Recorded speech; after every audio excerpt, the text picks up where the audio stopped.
साल की शुरुआत केकेआर के नाम थी और साल का अंत एनकेआर के नाम। शाबाश बेटा, बहुत बढ़िया। नमस्कार, मैं हूं रौनक। वेलकम। ये है नीतीश कुमार रेड्डी स्पेशल वीडियो। आंध्र प्रदेश का एक लड़का जिसको उसके घर वाले क्रिकेट खिलाना चाहते हैं। लड़का क्रिकेट खेलता भी है लेकिन सीरियस नहीं होता, लेकिन उसके घर वाले तो इसके लिए पूरी तरह सीरियस हैं। उनको क्रिकेटर ही बनाना है इस लड़के को, इसलिए अपने बेटे पर पूरा फोकस करने के लिए पापा ने अपनी जॉब छोड़ दी।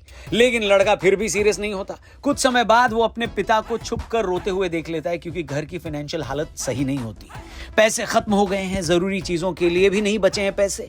तब इस लड़के को समझ में आता है कि क्रिकेट को मजाक में तो नहीं लिया जा सकता, घर वाले इतना सैक्रिफाइस कर रहे हैं, सीरियसली खेलना पड़ेगा।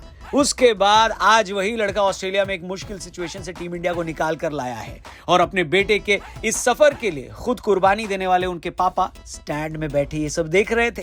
क्या जबरदस्त कहानी है नीतीश कुमार रेड्डी की, और कहानी जितनी ही बेहतरीन, बल्लेबाजी भी करी है इसने। हाफ सेंचुरी बनाने के बाद पुष्पा का झुकेगा नहीं साला वाला सेलिब्रेशन किया, और सेंचुरी बनाने के बाद बाहुबली वाला सेलिब्रेशन किया। बेसिकली नीतीश कुमार रेड्डी ने क्रिकेट के साथ साथ तेलुगु फिल्म इंडस्ट्री को भी प्रमोट कर डाला, और सही मायने में पुष्पा और बाहुबली की तरह ही ब्लॉकबस्टर हो गए। मेरी तरफ से इस ब्लॉकबस्टर को भी 5 स्टार। खैर, इससे पहले कि हम लोग वीडियो में आगे बढ़े, आपको मैं बता दूं, कल एक अमेजिंग पॉडकास्ट हमने किया अपने टीआरपी चैनल पर। जाकर उस पॉडकास्ट को जरूर देखिएगा, लिंक हमने डिस्क्रिप्शन में दिया है। आगे बढ़ते क्रिकेट की बात करते हैं। दिन का खेल शुरू हुआ तो एक मेजर कंट्रोवर्सी हुई। ऋषभ पंत और जडेजा के कंधों पर एक बहुत बड़ी जिम्मेदारी थी। इंडिया पहली पारी में 310 रन से पीछे था और फॉलो ऑन बचाने के लिए भी 100 से ज्यादा रन की जरूरत थी। ऐसे में पंत ने एक ऐसा शॉट खेल दिया जो कि सिचुएशन के हिसाब से सबको बड़ा ही बचकाना लगा। बॉल लेग साइड पर मारना चाहते थे, लेकिन उल्टा पुल्टा मारने के चक्कर में गेंद थर्ड मैन बाउंड्री पर फील्डर के हाथों में चली गई। इसके बाद सुनील गावस्कर ने जो ऋषभ पंत की क्लास लगाई है बाबा, ऐसा समझ लो कि कमेंट्री बॉक्स में मर्यादा रखने के लिए बस गाली नहीं दी, वरना पंत के शॉट सिलेक्शन की धज्जियां उड़ा दी।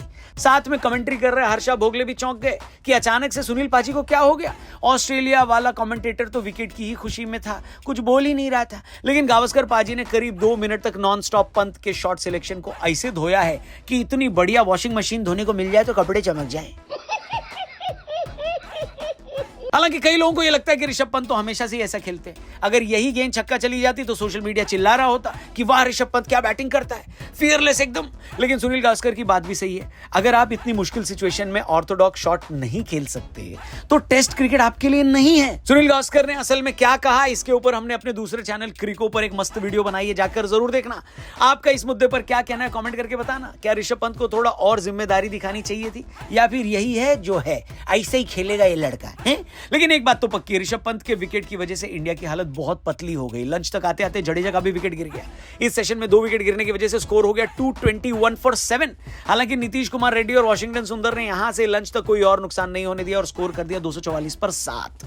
लंच के बाद जो जिम्मेदारी पंत और जडेजा पर थी वो अब सुंदर और नीतीश कुमार रेड्डी पर आ गई थी। फॉलो ऑन बचाने की जिम्मेदारी इन लोगों ने बखूबी निभाई, और सच बताऊं तो उनकी बल्लेबाजी देखकर मुझे सुनील गावस्कर की बात सही लगी, क्योंकि सुंदर और नीतीश ने जैसा खेला है वैसा असल में बाकी सबको खेलना चाहिए था। नीतीश की तो हमने बहुत बात कर ली, लेकिन वॉशिंगटन की भी बात यहां पर करनी जरूरी है, क्योंकि उन्होंने रन भले ही नीतीश कुमार रेड्डी के आधे बनाए हो लगभग, लेकिन गेंद लगभग उतनी ही खेली जितनी नीतीश कुमार रेड्डी खेल कर गए, और यही तो टेस्ट क्रिकेट है। दूसरे सेशन में ऑस्ट्रेलिया वाले विकेट के लिए तरस गए, बारिश ने आकर उन्हें और तरसा दिया। दूसरे सेशन में एक भी विकेट नहीं मिला। चाय तक इंडिया का स्कोर 7 विकेट पर 326 फॉलो ऑन बच गया था। चाय के बाद आया दिन का सबसे इंटरेस्टिंग सेशन। ऑस्ट्रेलिया के गेंदबाज बिल्कुल भी सुंदर और रेड्डी को परेशान नहीं कर पा रहे थे, लेकिन चाय के बाद शुरू के 10 ओवर दोनों बहुत आराम से खेले। 1.5 रन प्रति ओवर का रन रेट था। सबसे पहले सुंदर ने अपनी हाफ सेंचुरी कंप्लीट करी, और फिर सभी को इंतजार था नीतीश की डेब्यू सेंचुरी का। लेकिन फिर वही दिन खत्म होने से पहले का आधा घंटा, भाई साहब, अच्छा खासा खेल रहे वाशिंगटन सुंदर अचानक से स्लिप पर कैच देकर आउट हो गए।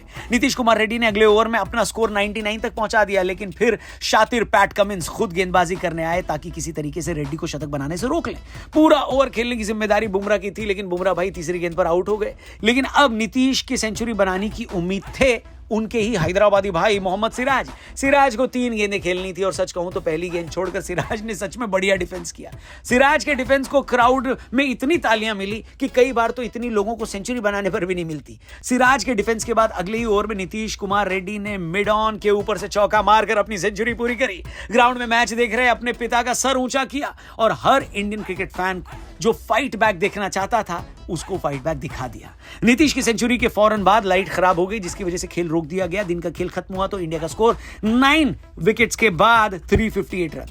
अभी भी हम 116 रन पीछे हैं, लेकिन अब हालत उतनी पतली नहीं है जितनी कल शाम को खेल खत्म होने के बाद थी।